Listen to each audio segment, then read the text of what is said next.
दिनै मुलुगनां आइजो सान आइजोफोरनि गोहो खौसेथि समान मोनथाय आरो गुबुन गुबुन बिथिंखौ नोजोर होनानै थांनाय गोलाव बोसोरनिफ्रायनो खुंबोदों बे मुलुगनां आइजो सानखौ दिनै 8 मार्च थामहिनबा मुलुगनां आइजो सानखौ दुलाराय भारतनि गेजेरावनो फालिदों नंगौ दिनै चिरां जिल्लानि खुंग्रिंआव UPL आइजो गांखंआ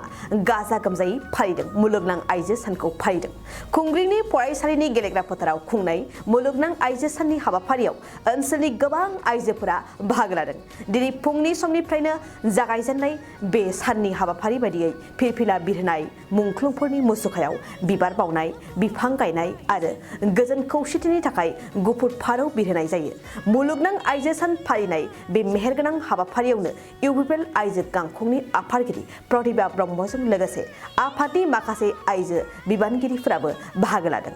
बे साननि लोब्बायै आइजो गांखंनि आफादगिरि प्रतिभा ब्रह्मआ खौरांगिरिनि सिगाङाव बर' आइजोफोरनि खारनाय आरो उन्दै बैसोआव हाबा जानायनि सायाव गोख्रों बाथ्राफोरखौ बुंथिदों गिबियावनो बयखौबो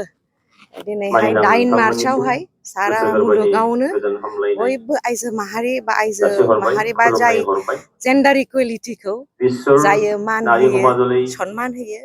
बयबो मुलुगावनो दिनैहाय मुलुगनां आइजो सान फालिनाय जायो जोंबो UPL राजनिथि दोलोनिफ्राय दिनैहाय मुलुगनां आइजो सान नैबे 8 मार्चआवहाय नैबे खुंग्रिंनि स्कुलनि प्लेग्राउन्डआव बा नैबे फोथाराव लानाय जादों आरो बयनिबोसिम जोंनि हामलायनायखौ बावबाय आरो जों दिनै बाहाय आइजोफोरनि जौगानायनि थाखाय वुमेन एम्पावारमेन्ट आइजोफोरा जाहाथे जेब्लाबो आवगायलांनानै थांनो हायो थाबायलांनो हायो गासिबो बिथिङाव राजनिथि बिथिङावबो बा समाज बिथिङाव हारिमु बिथिङाव आरो रांखान्थि बिथिङाव आवगायलांनो हायो समानैनो बे असिलायैनो दिनै जोङो बाहाय सांग्रां मेल बादि बाहाय जोङो अपेन सेसनबो दोनदों सेन्ट्रेल UPL आइजो गांखंआ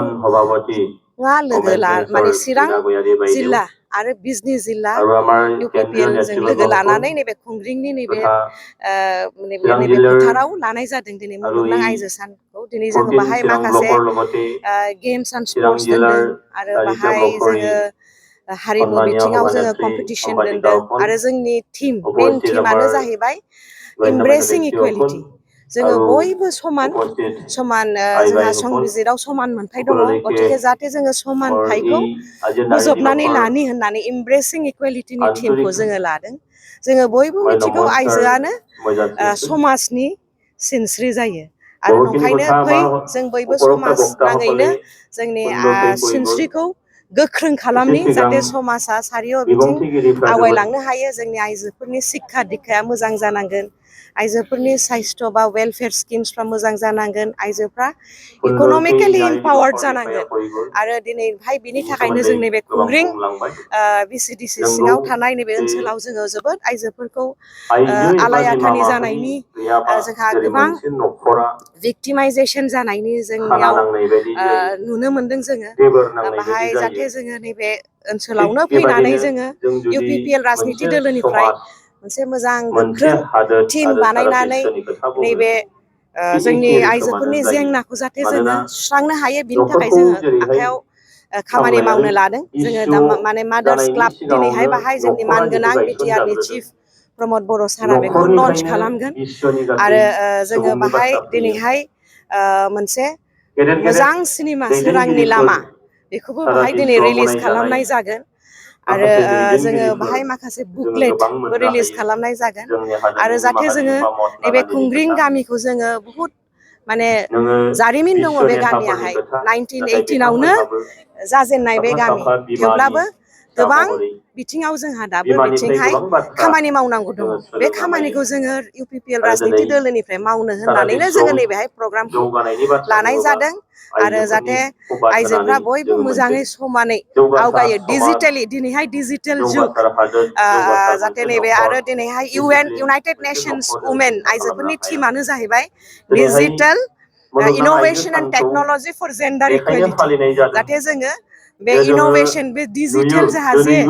सुबिदा दङ टेक्नोलॉजी साइन्सनि जे टेक्नोलॉजी दङ